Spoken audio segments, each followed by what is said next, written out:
Role in tracking down drugs, even tracking down people after severe weather.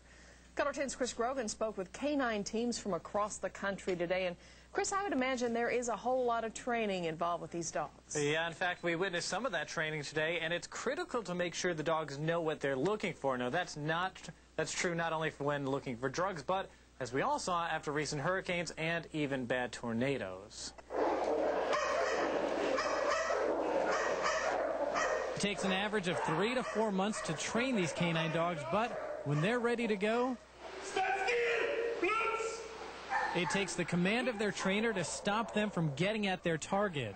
Even though the dog would rather do anything in the world except release that sleeve that he had hold of, the control aspect of it is the handler only gives the dog one command, and the dog immediately releases and goes into a set position. Officer Michael Kane has worked with canine units in the Miami, Florida area for years. He's here in the Ozarks this week to take advantage of specialized training to perfect each dog's shortfalls.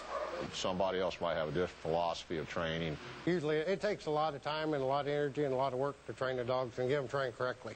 Gary LaFollette is the man behind the Stratford-based Canine Training Center. 1 week a year, he hosts a specific training seminar for law enforcement officers from across the country, one that's becoming more popular as dogs are used for more bomb and weapons tracking.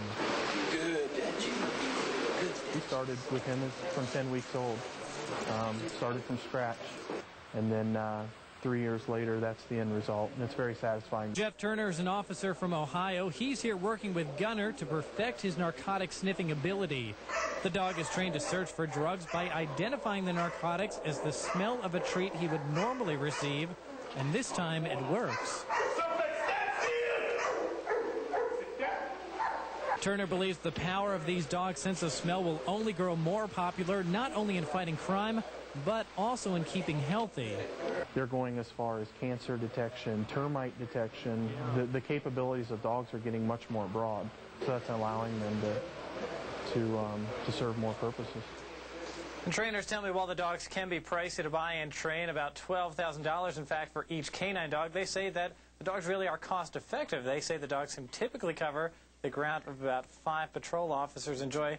That's important time when talking about drugs or even finding tornado survivors. Exactly, and I would imagine the dogs come in handy, especially in those very high drug traffic areas. Oh, absolutely. In fact, that Miami officer tells me that Dade County uses about 150 dogs just for that, and the number increases by the year. Interesting, very interesting. Chris Grogan in our newsroom tonight. Thanks.